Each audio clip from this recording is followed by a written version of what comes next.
जो मेरी बहनें, मेरी बेटियां, मेरी बच्चियां जो अपने बच्चों को रोने में मोबाइल दे रही हैं, उनका बच्चा बड़े होकर उन्हें भूल जाएगा, खुदा को भी भूल जाएगा। वो मेरी बेटियां, मेरी बहनें मेरी तरफ देखें। और मेरी मौलाए कायनात फरमाते हैं, फातिमा ने मुझसे कभी कोई ख्वाहिश नहीं की। हालांकि सारी दुनिया का झगड़ा ही है ये कि ये नहीं लाए और वो नहीं लाए। उन्होंने मुझसे कभी कुछ मांगा? जल्दी बोलो, मांगा नहीं। तवज्जो कर रहे हैं आप मेरी बात में? मौला अली फरमाते हैं, मैं अपने घर में आया, मैंने वो जो दिए खातून जन्नत ने उसको चक्की में रखे, बनाया खाना, और उसके बाद ये इंतजार हो रहा है अजान की आवाज आ जाए। अजान की आवाज तो नहीं आई। अजान की आवाज से पहले एक आवाज आई जो एक गैर मुस्लिम की थी, मुसलमान की नहीं थी। कैदी था, कैदी, असीर, आके बोला, ए हुजूर की बेटी, पूरे मदीने में घूम के आया मगर किसी ने मुझे कुछ नहीं दिया, मैं बहुत भूखा हूं और कैदी हूं, क्या आप मुझे कुछ दे सकती हैं? मैं मुसलमान नहीं हूं, गैर मुस्लिम हूं, अल्लाह के रसूल की बेटी, आपका नाम सुन के आया हूं। किसी ने कहा है जिसे पूरे मदीने में कहीं कुछ नहीं मिलता, उसे हुजूर की बेटी के दरवाजे से खाली वो नहीं जाता। वो कहता है अल्लाहु अकबर, वो कहता है उसने आवाज दी ना तो जैसी हुजूर की बेटी के कानों तक आई, उठा दिया खाना, और इमाम हसन भी दे आए, इमाम हुसैन। फिर पानी से दोनों भाइयों ने रोजा इफ्तार किया, मौला अली मस्जिद में लेके गए। हुजूर ने देखा दोनों बच्चे कांप रहे थे भूख की वजह से। मेरे सरकार ने अपने दोनों नवासों को प्यार किया और फिर उनके सर पे हाथ रखा, फिर फरमाया, ए अली, अरे तू सखावत तो जमीन पे कर रहा था मगर उसके चर्चे आसमान पे हो रहे थे। अली, अल्लाह ने अभी जिब्राइल को भेजा है और फरमाया है, मुझे एक सवाल का जवाब चाहिए आप लोगों से कि मियां खाना तो 4 दिन भी हो सकता था मगर ये फाका 4 दिन का नहीं है, ये रोजे 4 नहीं है 3 है, ये 2 भी नहीं है, ये 3 दिन के हैं। क्यों? क्योंकि अहले बैत के दरवाजों से आवाज आ रही है, मदीने के दरो दीवार आवाज दे रहे हैं कि ये 3 रोजे हुसैन की प्रैक्टिस के लिए थे, ये हुसैन की समझाने के लिए थे, ये हुसैन की मजबूती के लिए थे कि हुसैन जब करबला के मैदान में तुझे 3 दिन भूखा और प्यासा रखा जाए तो मेरे हुसैन तेरे कदम हिलने नहीं चाहिए, अपने घर से सीख के चला जा, जान दे देना, दीन बचा ले। और हुआ भी यही। आओ करबला की तरफ चलते हैं, हुआ भी यही। जब यजीद हाकिम बना तो उसने इमाम हुसैन से बैत चाहिए। क्या चाहिए? और इमाम हुसैन ने उसे अपनी आंखों से शराब पीते देखा था। क्या पीते देखा था? बोलो। देखो, अपना वजन मेंटेन करके रखना, वरना बहुत देर आदमी वजन वाला बैठ भी नहीं पाता कहीं। समझ आ रही है आपकी? हाँ, तवज्जो है मेरी तरफ? तवज्जो है? समझ रहे हैं मेरी बात को? यजीद को क्या करते देखा था? जिना करता था, ज़ानी था, शरीयत को बदलना चाहता था। इमाम को जब हाकिम मदीना ने बुलाया, गवर्नर मदीना ने, हुसैन यजीद की बैत करो, इमाम ने इनकार किया क्योंकि आपकी शान के मुताबिक था। ना सिर्फ इनकार किया बल्कि एक जुमला इरशाद फरमाया। और क्या फरमाया? इनकार कैसे किया बताऊं? आपने फरमाया, मेरे जैसा यजीद जैसे की बैत, मेरे जैसा, जल्दी बोलो यार, आप बोलो तो जरा, आप लोग जरा जल्दी बोलो। क्या?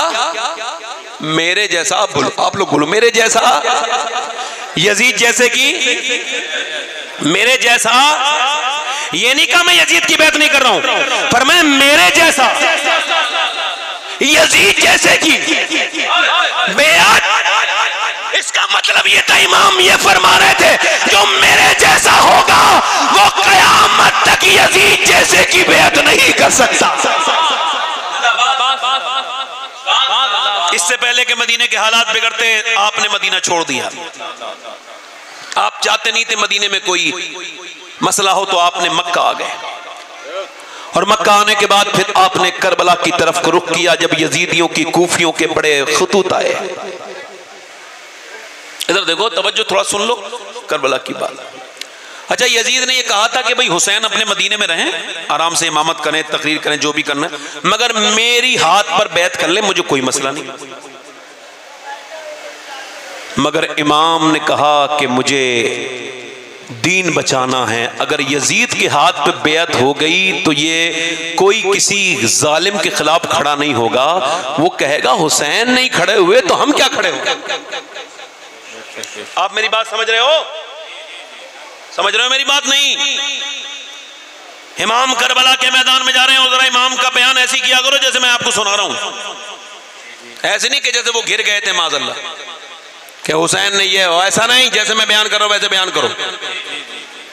इमाम अली मकाम को जब मुस्लिम में नकील ने खत लिख दिया, बाद में हालात सब आपने सुना ही होगा, वो बिगड़ गए, तो इमाम फिर चले तो आपको 2 मंजिल पहले ही हुर ने रोक लिया, और जब उसने रोक लिया तो इमाम ने पूछा ये कौन सी जगह है? लोगों ने कहा फुरात का किनारा है, करबला है, वादिये नैनवा है। इमाम ने फरमाया बस यहीं रुकूंगा मैं। सैयदा ज़ैनब ने पूछा, ना आप मक्के में रुके, ना रास्ते में कहीं रुके, यहां क्यों रुके हैं? फरमाया यहीं मैं शहीद किया जाऊंगा, यही वो जगह है। क्योंकि इसी जगह पे मौला अली जंग सिफ़ीन के मौके पे आए थे और आपकी आंखों में आंसू थे, और फरमाया तो हुजूर ने मुझे खबर दी थी कि हुसैन फुरात के किनारे शहीद किया जाएगा। मेरे बच्चे, मेरे पोते, मेरे नवासे यहीं पे शहीद किए जाएंगे। इमाम अली मकाम ने अपना पड़ाव वहीं डाला। रिवायत बहुत लंबी चौड़ी है, इस वजह से मुख्तसर बयान करके सिर्फ मकसद बयान कर रहा हूं करबला का, अपने एतबार से जितना कर सकता हूं मैं, मुकम्मल बयान जो कर सकता हूं वो कर सकता हूं। इमाम अली मकाम की मुकाबले के लिए इधर देखो, तवज्जो करो, कितने लोग भेजे ये बताओ? ये लोग थे 72, कितने थे? 72। अच्छा, 72 का मुकाबला 100 लोग कर सकते हैं ना, आराम से कर सकते हैं ना, और फौजी अगर 100 हो तो कर सकते हैं, मगर मियां उन्होंने 100 नहीं भेजे, यजीद ने 200 भी नहीं भेजे, 1000 नहीं भेजे, 5,000 नहीं भेजे, 10,000 नहीं, 15,000 नहीं, 20,000 नहीं, बल्कि 22,000 का लश्कर भेजा, आर्मी भेजी। आम लोग नहीं थे, वो आर्मी थी, इनके पास फौजी सारे जो सामान थे, इनके पास असले थे, वो सारे लोग आए और 22,000। उबैदुल्लाह बिन ज़ियाद ने खत लिखा, यजीद 22,000 क्यों भेजे? अरे ये 1,000 भेज देता, 500 ही काफी थे, ये 72 लोगों के लिए 22,000 का लश्कर क्यों भेजा है? तो यजीद ने खत लिखा, तेरा दिमाग खराब हो गया है क्या? अरे तू तेरा पागल हो गया, तू कह रहा है 72 है, तूने 72 तो गिन लिए, मगर ये गिनती नहीं की कि उसमें अली के पोते कितने हैं और बेटे कितने हैं। अगर सब एक साथ आए तो 22,000 को भी मिटा सकते हैं।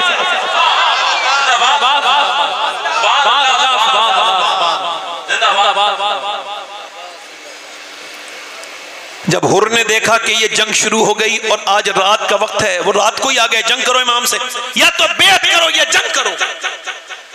इमाम फरमाने लगे मैं यजीद की बेअत नहीं करूंगा, का तो फिर हमसे यही हुक्म है, या तो आप बेअत करो या फिर हम आपका जंग करेंगे, आपको कत्ल करेंगे।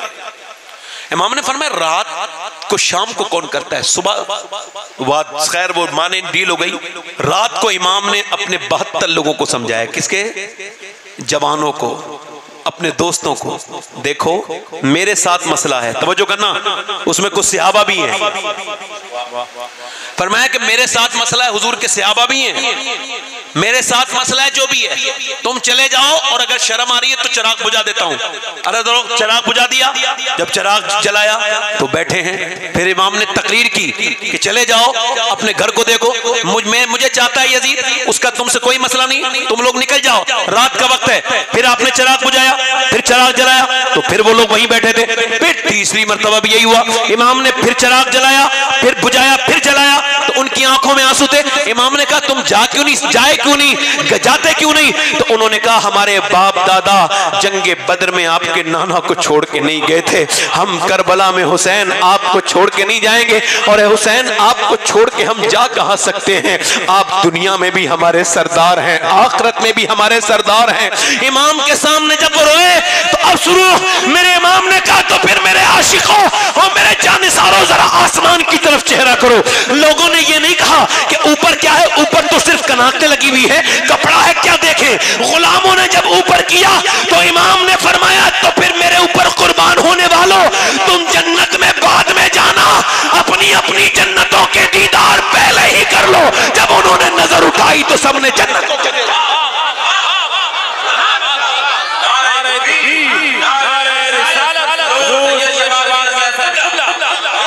और आज ये नमी शब है, आज अपने दिलों को आप थोड़ी देर के लिए करबला ले चलिए। सुबह होती है और वो धूप निकलती है, फिर वो सूरज चढ़ जाता है, और फिर मेरा इमाम अपने भतीजों को कभी भेजता है, कभी भतीजा जिद करता है मुझे जाने दें, कभी आपके भाई 4 शहीद हुए, उसके बाद आपका एक बेटा था जिसका चेहरा बिल्कुल हुजूर की तरह। करबला में हुसैन पे अल्लाह का एक ये करम था कि उनको 3 हस्तियां बड़ी याद आती थी। एक तो अपने बाबा अली, और एक अपनी माँ फातिमा, और एक सबसे ज्यादा कदम कदम पे अपने नाना, जिनके कांधों पे सवार होते थे, जिनकी जुल्फों से खेलते थे। अल्लाह अकबर। मगर सुने अल्लाह का करम ये कि इमाम का जब दिल करता था हुजूर का दीदार करने के लिए, तो करबला में तीनों ये मौजूद था बरकतें कि हजरत इमाम अली अकबर का चेहरा बिल्कुल हुजूर की तरह था। वो उनको देखते थे तो नाना की प्यास हल्की फुल्की हल्की हो जाती थी, और फिर जब उनका दिल करता था मौला अली को देखें तो अब्बास अलंबरदार का चेहरा बिल्कुल मौला अली की तरह था, वो मौला अली का चेहरा देख लेते थे। और जब दिल तड़पता था माँ के लिए तो अपनी बहन ज़ैनब को देख लेते थे। मगर हजरत अब्बास की शहादत के बाद इमाम ने कहा मेरी कमर टूट गई, मेरा भाई चला गया, अब एक जवान बेटा है इमाम अली मकाम का 18 साल का, इसका चेहरा बिल्कुल हुजूर की तरह है। 18 साल का मौला अली का पोता है, बिल्कुल प्यास से जबान सूख के कांटा हो चुकी है, और कह रहे हैं अब्बा मुझे इजाजत दे, मेरे बेटे तेरा चेहरा देख के मुझे अपने नाना की याद आती है, तेरा चेहरा देख लेता हूँ, तू न जा। वो तस्वीर मुस्तफा का भी ख्याल नहीं करेंगे कूफी, वो यजीदी नहीं करेंगे। जब जिद करने लगा, जब मेरे भाई चले गए कासिम, जब मेरे चचा चले गए, तो मैं भी तो अली का पोता हूँ, मुझे भी जाने दे। मौलाए कायनात ने के बेटे ने अपने बेटे को इजाजत दी। 18 साल का जवान हाथ में तलवार लेके अली का पोता जाके आवाज देता है 22,000 में है कोई जो मेरा मुकाबला कर सके। जब किसी की हिम्मत नहीं हुई, जब वो दाखिल हो रहा था घोड़े पे बैठकर, तो जब गर्द उड़ी तो जिन्होंने हुजूर को देखा था वो लोग कहते थे अरे ऐसा लगता था कि अल्लाह के रसूल मैदान में आ गए हैं हजरत अली अकबर को देख करके। मगर दिल इनके पिट्टे पानी हो गए थे, किसी की हिम्मत नहीं हुई। इमाम के बेटे ने कहा है कोई मेरे मुकाबले में, तो आखिर उसने कहा, उबैद शिमर ने कहा मैं उसको गवर्नर बनाऊंगा जो इसका सर काट के लाएगा, इसका अली के पोते का। अबे डरता क्या है? एक पहलवान आगे बढ़ा, उसने अपना घोड़ा दौड़ाया दिल में लालच लेके कि चलो गवर्नर बन जाएंगे। पैसा बहुत बड़ी चीज है, ये हुजूर की औलाद के खिलाफ लड़वा देता है। पैसा इतनी खराब चीज है, याद रखना। ये पैसे की तो लालच थी कि वो आगे बढ़ा, उसने अपना घोड़ा दौड़ाया और एक वार किया। इमाम के बेटे ने अपना घोड़ा बहुत फुर्ती से बदला और आपने अपने जिस्म को बचाया, और जब वो वापस पलटा आपने पलट के ऐसा वार किया कि एक ही वार में गर्दन काट दी। उसके बाद जब आपने आवाज दी कोई नहीं आया, यहां तक कि आपने 80 यजीदियों को अकेले ने कत्ल किया और दौड़ा दौड़ा के मार रहे थे। ऐसा लगता था कोई शेर बकरियों के रेवड़ में घुस गया है, जिसे देख करके ये भागे चले जा रहे हैं, काटते चले जाते थे। फिर आकर के वापस आए, जब वापस आए तो इमाम ने जब देखा कहा मेरे क्या हुआ मेरे अली अकबर का अब्बा, मेरी जुबान बिल्कुल सूख के कांटा हो गई है, एक पानी का बूंद मिल जाए तो सबको खत्म कर दूंगा। इमाम ने कहा देखो मेरे बेटे, नाना तुम्हें कौसर का जाम पिलाएंगे, थोड़ी देर की बात है। कहने लगे नहीं बाबा बहुत भूख प्यास लगी है। इमाम ने कहा ले अपने बाप की जबान चूस ले। सूखी जबान इमाम ने निकाली, बेटे ने चूसी, कुछ तस्कीन हुई, मगर फिर जैसे ही पहुंचे तीरों की बारिशें होने लगी। इमाम अली अकबर के तीर लगे, इतने तीर कि आप इमाम हुसैन जब दौड़ते हुए गए देखने तो गर्दन काटी जा चुकी थी। फिर सर को और धड़ को लेकर के आए और फिर इमाम ने देखा कि आपका छोटा वाला बच्चा अली असगर भी रो रहा था, वो तो 6 महीने का ही था। हजरत ज़ैनब ने कहा, उम्मे रुबाब ने कहा और कहा कि जाओ हुसैन, ये तो बच्चा है, इस पे तो काफिर भी रहम करेंगे, वो तो नाम के सही हैं तो मुसलमान, जाओ इसे लेकर के चले जाओ। इमाम ने कहा मुझे उम्मीद नहीं, तुम कहती हो तो जाता हूँ। तो फिर शहरबानों के हाथ से लेके सैयदना इमाम अली असगर को कहा देखो ये मेरा बच्चा है, ये अगर पानी पी भी लेगा तो तुम्हारे खिलाफ तलवार नहीं उठाएगा, ये तो 6 महीने का है, तुम एक बूंद इसको पानी दे दो। उधर से एक जालिम ने तीर मारा, इमाम का वो 6 महीने का अली असगर के हुलकूम में दाखिल हुआ। फिर इमाम ने इमाम के बाजू में इमाम ने उसको अपने साथ लिया और कहा लो अब ये खामोश हो गया, ये अब कभी नहीं रोएगा, अब अकेला इमाम रह गए। करबला का ये आखिरी सबक है, बड़े ध्यान से सुनना मेरे दोस्तों, मेरे भाइयों। हम मर के सब अल्लाह की बारगाह में हाजिर होंगे। हमको हुजूर को भी मुंह दिखाना है, इमाम हुसैन को भी दिखाना है। बोलो हम उनके गुलाम हैं कि नहीं? तुम सब जाओगे ना उनके साथ जन्नत में? इमाम के साथ हमारे आका मौला हैं कि नहीं? हमारे सरकार हैं कि वो नहीं? इमाम अली मकाम ने अपनी तलवार अपने साथ ली, हमाइल की, और उसके बाद घोड़ा तैयार किया। और आप भाई पंखे वाले भाई थोड़ी देर के लिए बड़ी मेहरबानी आपकी इधर चले जाइए, बड़ी मेहरबानी इधर।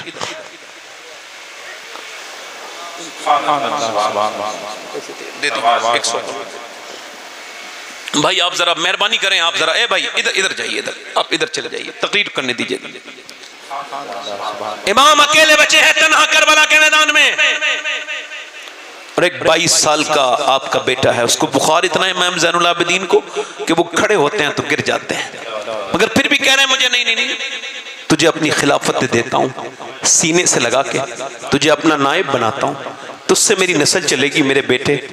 फिर आपने अपनी बीवियों से कहा कि बस अब चलते हैं, क़यामत में मुलाकात करेंगे।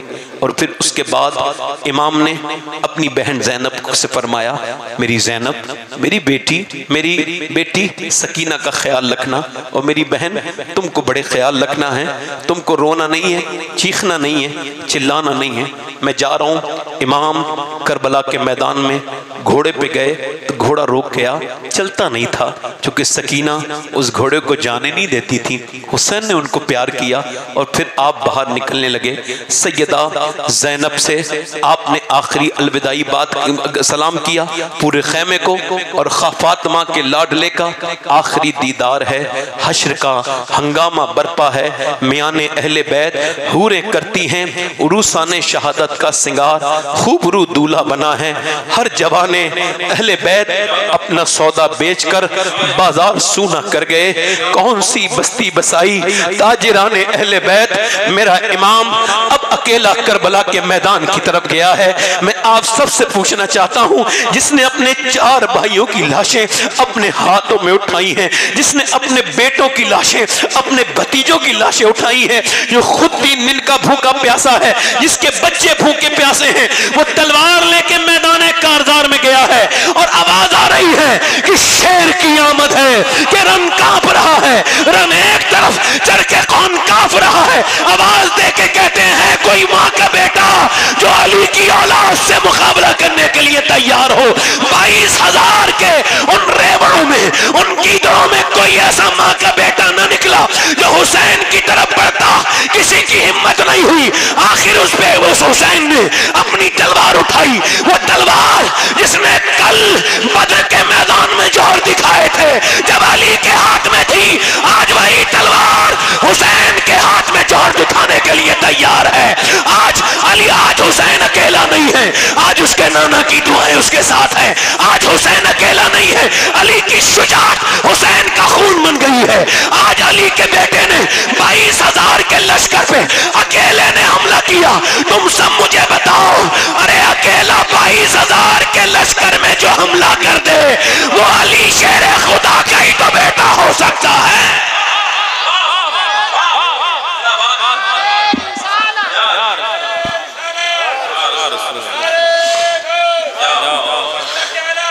इमाम ने दौड़ा दौड़ा कर मारा,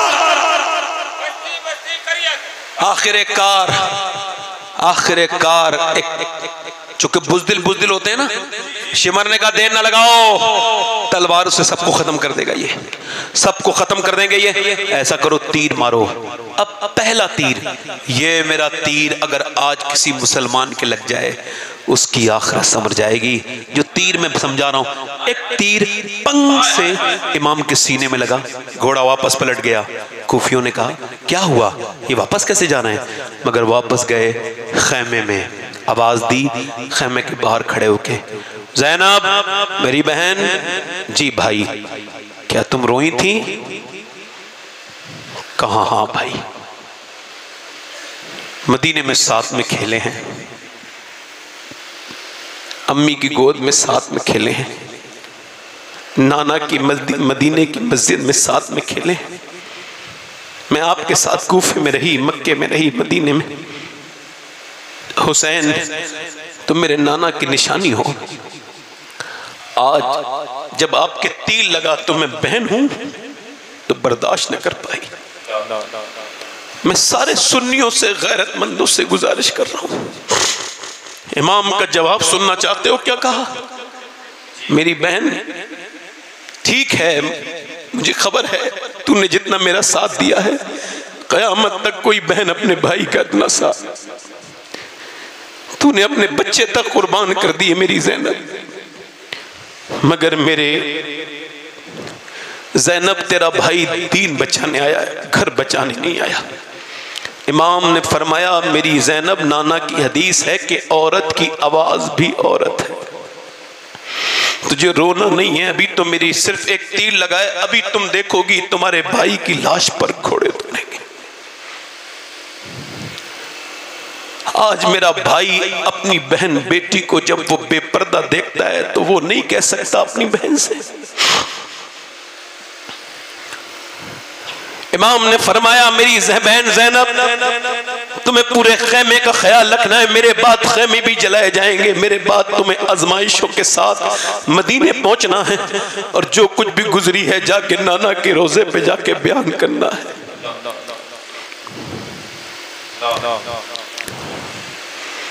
इमाम उसके बाद करबला के मैदान की तरफ चले, फिर आपने हमला किया। आखिरकार आपके तीरों की बारिश होने लगी, एक तीर, दो तीर, तीन तीर, इतने जिस्म में तीर लगे कि तकरीबन 113 घाव पूरे जिस्म पे आपके आए, नेज़े के, भाले के, तीरों के। इमाम जब इतने घाव झेल चुके तो घोड़े से नीचे को आ रहे हैं। अब इमाम घोड़े से नीचे को आते हैं और आकर के अल्लाह अकबर, मेरे इमाम ने जब जमीन पे तशरीफ लाने लगे तो रावी ने लिखा है, हजरत बाबा फरीदुद्दीन गंज शिकर फरमाते हैं, हुसैन जब घोड़े से नीचे आ रहे थे तो आपके लब हिलते थे और क्या कहते थे, अल्लाह मेरे नाना की उम्मत को बख्श देना, अल्लाह मेरे नाना की उम्मत को बख्श देना। फिर हुसैन के सीने पे एक जालिम आके सवार होने लगा, आपने उसको देखा, उस वक्त को कबरा था, फरमाया तेरा नाम वही है ना? वो जालिम था शिमर। उसने कहा हाँ। आपने फरमाया थोड़ा नमाज का टाइम है, मैं जरा सजदे में जाना चाहता हूँ। उसके बाद इमाम ने 113 जख्म के बाद अपना सर सजदे में रखा और फिर कहा, मालिक मेरे करीम तेरी तकदीर पर तेरा हुसैन राजी है, ए मेरे करीम, ए मेरे रहीम, हुसैन तेरी तकदीर पर राजी है, अपने बच्चों की शहादत पर राजी है, मगर क्या तू मेरे रब तू भी हुसैन से राजी है? इस नवासे पर मोहम्मद मुस्तफ़ा को नाज है, ऐसे बेटे पर अली फातिमा फातिमा को नाज है, सजदे तो सबने किए मगर तेरा जुदा अंदाज है। हुसैन तूने वो सजदा किया जिस पर खुदा को नाज है। इमाम हुसैन रदी अल्लाह तआला अन्हु के फिर आपने वो सजदा किया, उसके बाद आपकी मुबारक गर्दन, वही गर्दन इमाम जब करबला के मैदान में जा रहे थे तो फरमाया था, देखो मैं अपने नाना का नवासा हूँ, मेरे बाद तुम्हें कोई नवासा देखने नहीं मिलेगा। मैं वो हुसैन हूँ, मुझे पहचानो, मुझे कत्ल ना करो। मैं वही हुसैन हूँ जिसे कभी नाना चूमते थे, कभी अपनी जबान मुझे चुसाते थे। आज करबला के मैदान में मेरे इमाम अली मकाम की गर्दन को जब काटा गया है, उसके बाद नेज़े पर चढ़ाया गया, जब खैमे में खबर हुई, अल्लाह अकबर, उसके बाद खैमे जला दिए गए, इमाम अली मकाम के खैमे जला दिए गए। मगर एक बात यहाँ पर अपनी बहनों से हाथ जोड़ रहा हूँ, अपनी बेटियों से हाथ जोड़ रहा हूँ, ये दुनिया मुख्तसर है, जवानियां खत्म हो जाएंगी, ये सारी रौनकें खत्म हो जाएंगी, ये सिवाय धोखे के कुछ नहीं है। मगर बेनमाजी मेरी बहनें अगर हो, जो कुरान की तिलावत न करती हो, वो मेरी बहनें हो, तो सुनो मैं तुमसे कह रहा हूं कि करबला के मैदान में एक सबक ये भी है कि जब सूरज डूबने लगा, एक हाथ अगर काट के डाल दो किसी के घर में तो उसके घर की पूरी औरतें इतना रोएंगी कि बेहोश हो जाएंगी। अपने भाई का हाथ देख लेंगी तो अपने अजीज का हाथ देख लेंगी। मगर यहाँ सिर्फ हाथ नहीं है, यहाँ लाशें पड़ी हैं, उनके ऊपर घोड़े दौड़ रहे हैं और घोड़े दौड़ रहे हैं उनके ऊपर, और उनके सर नेज़े पे चढ़ा दिए गए हैं। मगर जैसे ही वो सूरज डूबने लगा, सैयदा ज़ैनब ने कहा, ऐ हुसैन के खैमे के औरतों, ऐ नबी के घर की औरतों, ऐ बच्चों, जल्दी से नमाज की तैयारी करो। अब ये लोग नमाज की तैयारी कर रहे हैं, इनके पास पानी पीने तक को नहीं है, फिर क्या करेंगे? इन्होंने सिर्फ जो है ना, अल्लाह अकबर, ये इन्होंने तयम्मुम किया है। और अब सैयदा ज़ैनब सजदे में है, सैयदा शहरबानो सजदे में है, सैयदा उम्मे कुलसूम, सैयदा शहरबानो उम्मे रुबाब सजदे में है, इमाम ज़ैनुल आबिदीन सजदे में है। अल्लाह अकबर, ऐसी भी कोई नमाज पढ़ सकता है कि हम तो हम तो पंखों में नमाज नहीं पढ़ रहे, एसी में नहीं पढ़ रहे। इमाम के घर की औरतों ने इस हाल में नमाज पढ़ी है, वो सजदे में। इमाम ज़ैनुल आबिदीन कहते हैं फिर चादरें छीन ली गई। जब चादर छीनी गई इमाम ज़ैनुल आबिदीन की बहन, इमाम ज़ैनुल आबिदीन फरमाते सैयदा ज़ैनब के सर से, तो आपने करबला से फिर मदीने की तरफ को मुंह कहा, ऐ मेरे नाना, आपका नवासा शहीद कर दिया गया, आपकी वो नवासी जो आपकी गोद में खेला करती थी उसकी चादर छीन ली गई है। नाना, मैंने बचपन में वादा किया था अपनी अम्मी से, मेरी माँ फातिमा, मैं गर्दन कटा दूंगी मगर सर से चादर नहीं हटाऊंगी। मगर मेरे नाना, अब मेरे सर से चादर छीन ली गई, मेरे पास अब कपड़ा नहीं, लिहाजा मैंने बालों से अपने चेहरे ढक लिए हैं। फिर उसके बाद मौला अली की नजम अशरफ की तरफ को मुंह करती है सैयदा ज़ैनब और अर्ज करती है, मेरे बाबा अली मैं वही ज़ैनब हूँ जब मक्के में, मदीने में, कूफे में, करबला में चलती थी। आप फरमाते थे, ओ हसन हुसैन, जाओ अपनी बहन के पाँव के निशान मिटाते जाओ। मैं नहीं चाहता कि मेरी बेटी के पाँव के निशान भी कोई देखे, मगर बाबा आपकी ज़ैनब के सर से चादर छीन ली गई है। मेरे बाबा, आपकी ज़ैनब, इमाम ज़ैनुल आबिदीन कहते हैं, मेरी फूफी को मैंने ऊँटनी पे सवार देखा, 5000 किलोमीटर सफर करते देखा, मगर कहीं भी मैंने अपनी फूफी की नमाज कज़ा नहीं होते देखी, तहज्जुद भी। मैंने पूछा है, फूफी जान, आपके बच्चों की लाशें पड़ी थी करबला के मैदान में, आप नमाज पढ़ रही थी। चचा, अब्बास के बाजू कटे, आप नमाज पढ़ रही थी। मेरे अब्बा शहीद हुए, आपकी नमाज कज़ा नहीं हुई। आपने 5000 किलोमीटर का सफर किया है मगर कहीं नमाज कज़ा नहीं हुई। ये नमाज पढ़ना कहां से सीखी?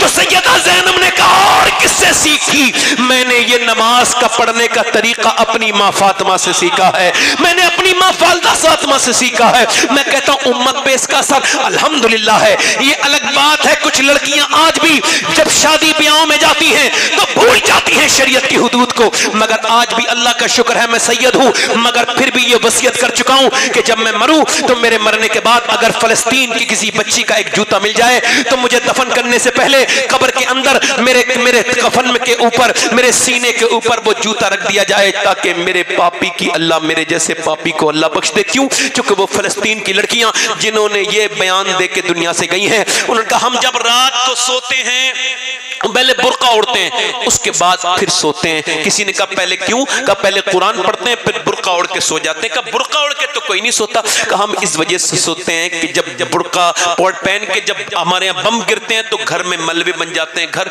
और लाशें निकलती हैं, तो ये सोच के बुर्का ओढ़ के सोते हैं कि जब हमारी लाशें निकलें और जब मलबों में से सुबह को, तो वो बेपर्दा नहीं होनी चाहिए, पर्दे में होनी चाहिए, ताकि क़यामत के दिन जब हुसैन के नाना से मुलाकात हो तो हम अर्ज कर दें हमारे बच्चे भूखे मर गए, सब शहीद हो गए, हमने पर्दा नहीं छोड़ा, हमने पर्दा नहीं छोड़ा, कुरान नहीं छोड़ा, नबी का दामन नहीं छोड़ा।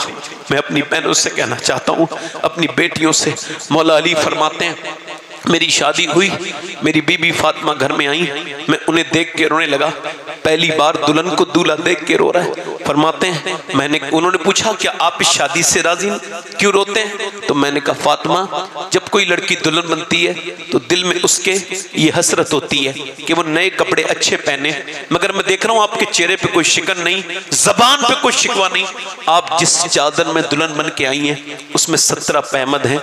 हजरत सैयदना मौला अली कहते हैं अजीम बाप की अजीम बेटी उठी, हाथ पकड़ के मेरा कहा मेरे सरताज आप गम न करें, मेरे अब्बा ने फरमाया था फातिमा अल्लाह कपड़ों से राजी नहीं होता, अल्लाह तो सजदों से राजी होता है। मेरी बहनों मेरी बेटियों अल्लाह को राजी करो, मेरे भाइयों अल्लाह को राजी करो। हुसैन करबला में तड़प नहीं जाते होंगे? जो यजीद जो गाने औरतों के नाच देखता था, आज जब इंस्टाग्राम पे लड़के वीडियो फिल्में देखते होंगे गंदी, तो अली अकबर की रूह नहीं तड़पती होगी कि जिस कौम के लिए हमने कुर्बानी दी। जब तुम उनके नाम के मेले लगा के नमाज़े क़ज़ा करते होगे तो हुसैन तड़पते नहीं होंगे? मैं आप सबसे पूछना चाहता हूं, आप सबसे गुजारिश करना चाहता हूं, मैं अपने दोस्तों से, अपनी बहनों से, अपने भाइयों से, सैयदा ज़ैनब को यजीद के सामने पेश किया गया। यजीद के सामने आप तशरीफ लेके गई हैं, वो जालिम बैठा था तख्त पर, नेज़ों पे सर चढ़े थे। यजीद ने कहा देखो क्या हाल हुआ मेरे दुश्मनों का, उसने इतनी बदतमीजी की, देखो कैसी इनको माज़अल्लाह जिल्लत हो गई। जब वो बदतमीजी करने लगा तो अली की बेटी ज़ैनब बोली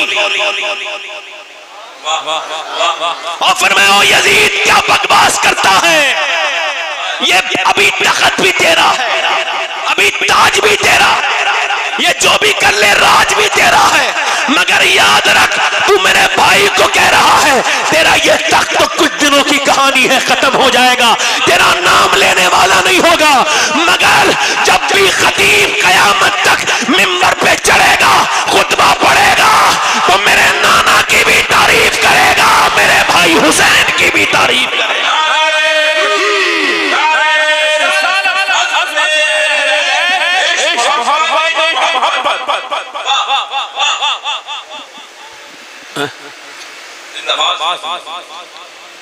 नुमान बिन बशीर बैठे थे, एक सियाबी रसूल उनके करीब में एक बैठे थे नाबीना सियाबी। उन्होंने कहा नौमान क्या अली आ गए हैं, ये मुझे आवाज अली की लगी है। नहीं ज़ैनब बोली भी तो लहजे में अली के, ज़ैनब ने किसी हाल में पर्दा नहीं छोड़ा। कैसे बोली? बोलो जल्दी बोलो मेरे भाइयों, जल्दी खत्म करने वाला हूं तकरीर, जल्दी बोलो। कैसे बोली? जल्दी बोलो कैसे बोली? अली के लहजे में। तो नौमान बिन बशीर कहने लगे कि हुसैन की बहन ज़ैनब हैं, अली नहीं हैं, ये तो भूखी प्यासी ज़ैनब है। अगर ज़ैनब ठीक ठाक होती तो फिर बोलती अली के लहजे में, फिर बोलती अली के लहजे में। करबला के बाद 15 साल इमाम की बहन जिंदा रही सैयदा ज़ैनब।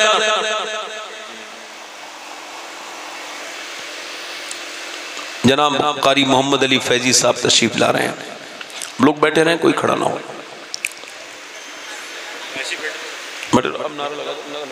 बैठो आप लोग, बैठो।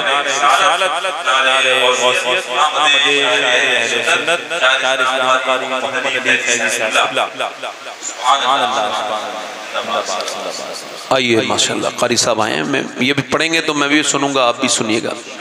बस आप लोग बैठे रहें, कोई जाने की कोशिश न करे। दिल लगा के बोलो जरा सुभान अल्लाह। कदर कर इस तवंगर की दुनिया, फिर ना ऐसे तवंगर मिलेंगे। घर में देखो तो फाका मिलेगा, दर पे साइल को बाहर मिलेगा। बस मैं अपनी तकरीर खत्म करने वाला हूँ। दिल लगा के आप बोले सुभान अल्लाह। खत्म कर रहा हूँ। अल्लाह आपको सलामत रखे। इमाम ने करबला में, चचा आपकी बड़ी मेहरबानी, चचा आप बड़े अच्छे इंसान हैं। आप जितने दिल के साफ हैं इतनी साफ दुनिया नहीं है। आप बैठे आराम से, मेरी तरफ देखें। अब मैं आपसे यही अर्ज कर रहा हूं, करबला का पैगाम क्या है ये बताओ। जो आज इंस्टाग्राम पे गंदी वीडियो देख रहा है, क्या वो हुसैनी हो सकता है? जल्दी बोलो। अरे यजीद से किस बात का मामला था? जो यजीद गुनाह करता था आज का जवान भी कर रहा है।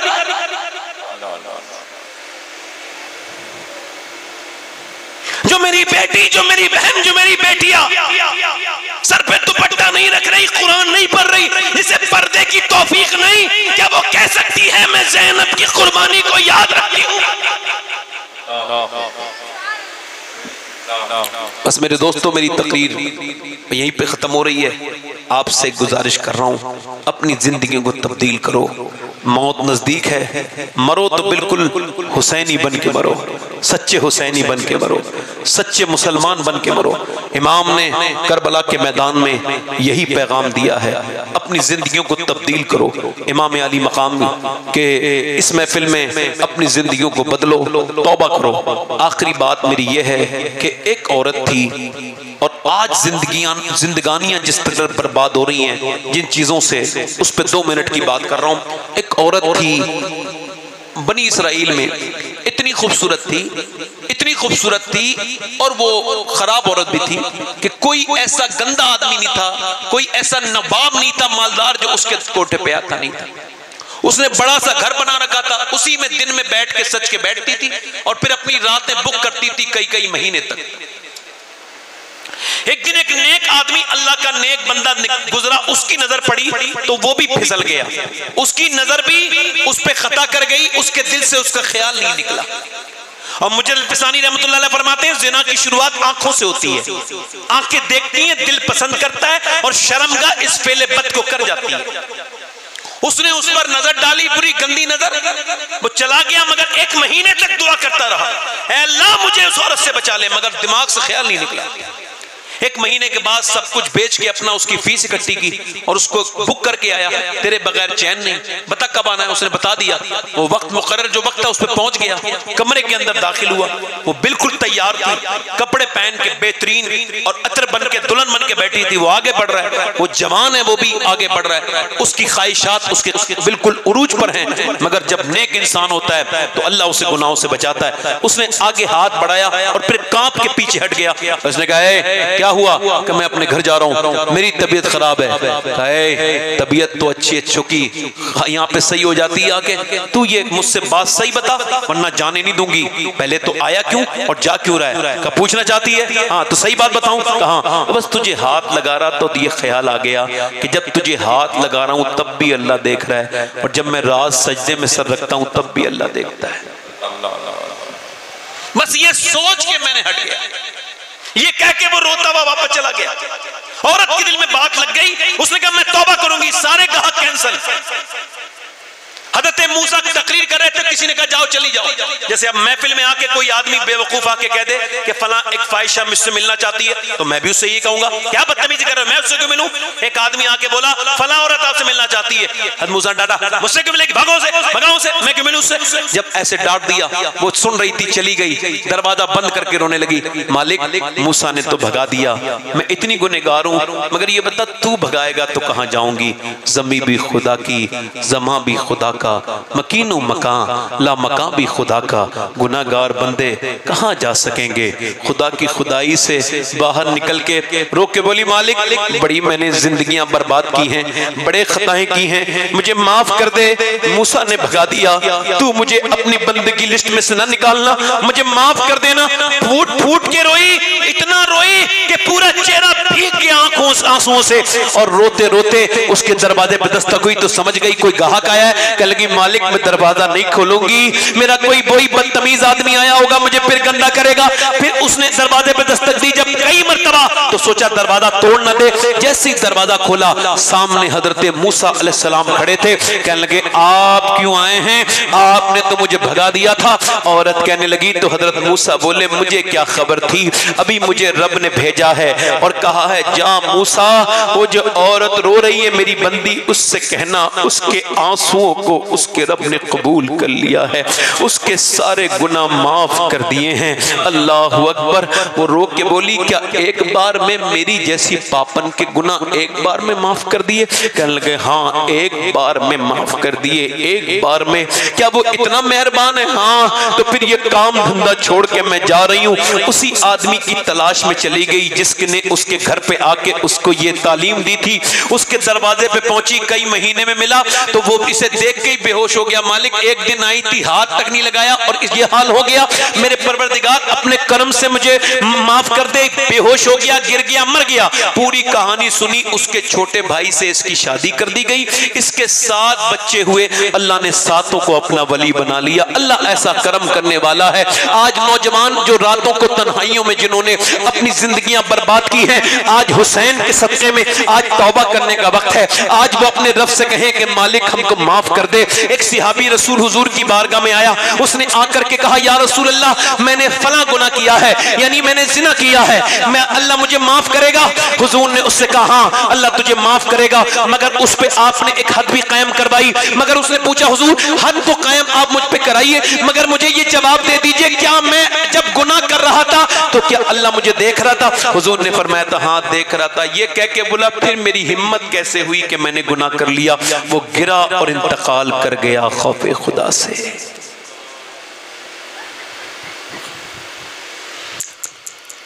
इन हाथों से मैंने कितने लोगों को दफन कर दिया।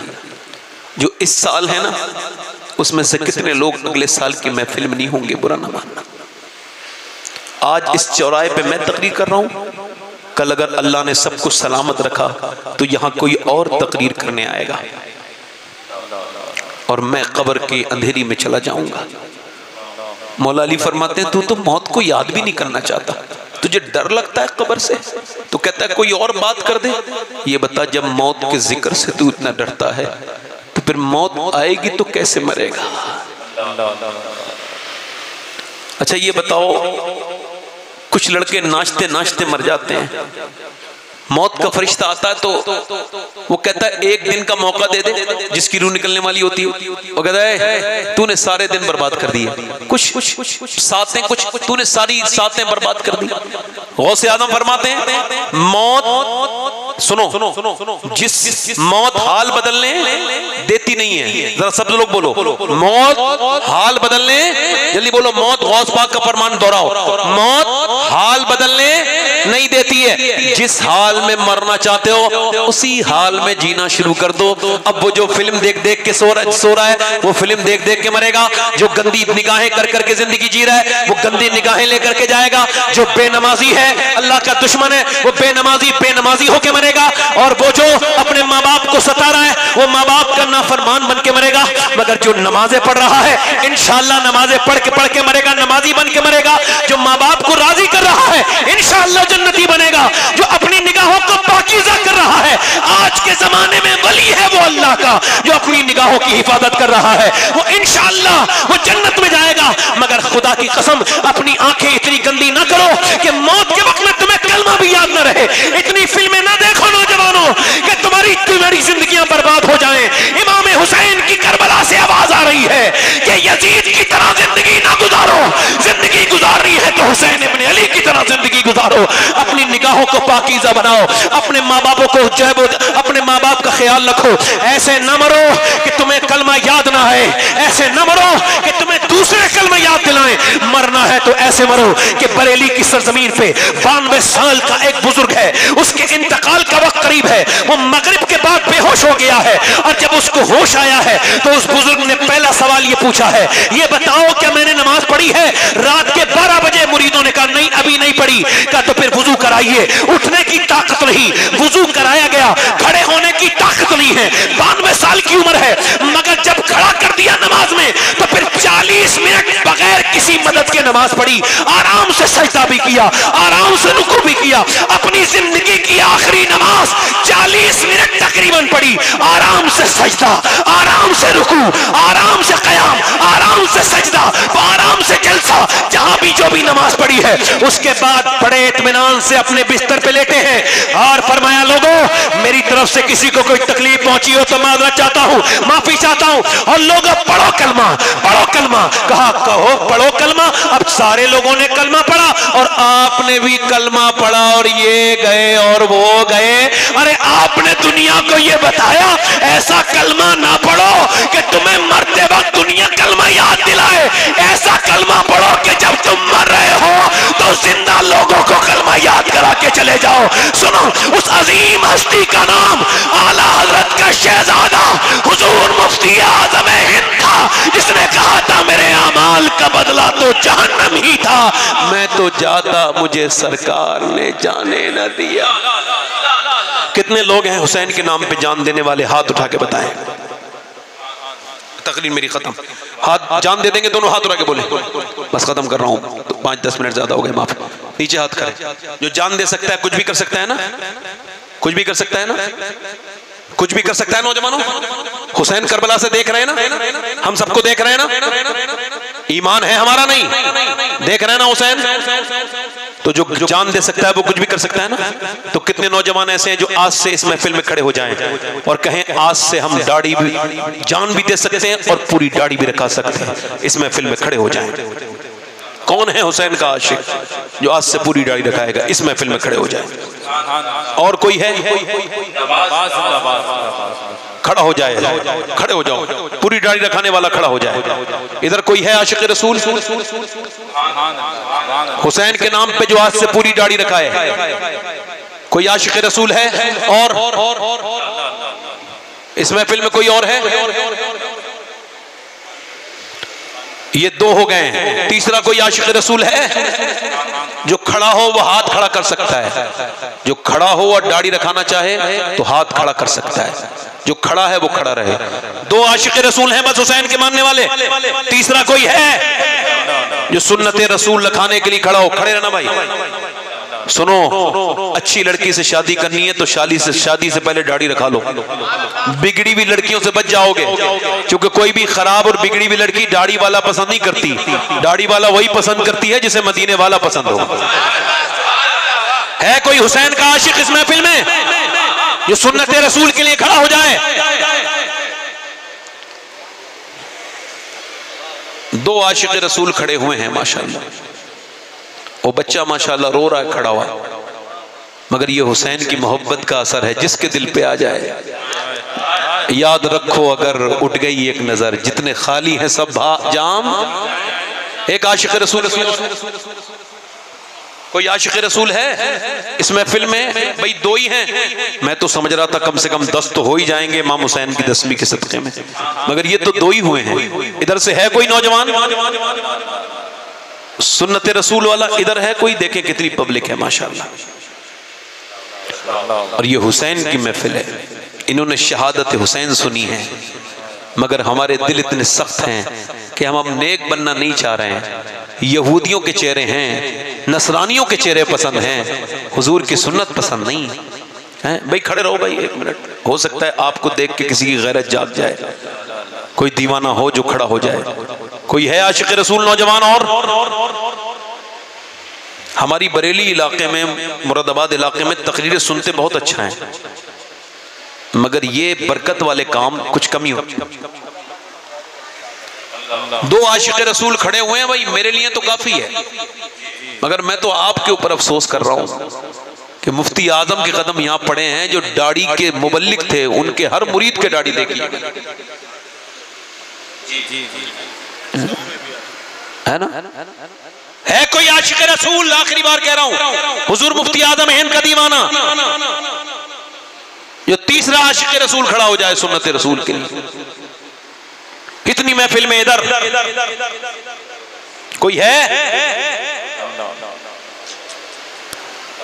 मैं ये तो नहीं कह सकता कि मेरी तकरीर में कमी है, क्योंकि और जगह भी ऐसा हो रहा होता फिर तो दो ही खड़े हो रहे होते, 21, 22, 25, 50 तक खड़े हो जाते हैं। मगर चूंकि उनके दिल साफ होते हैं भाई, ये सबके नसीब में नहीं होता।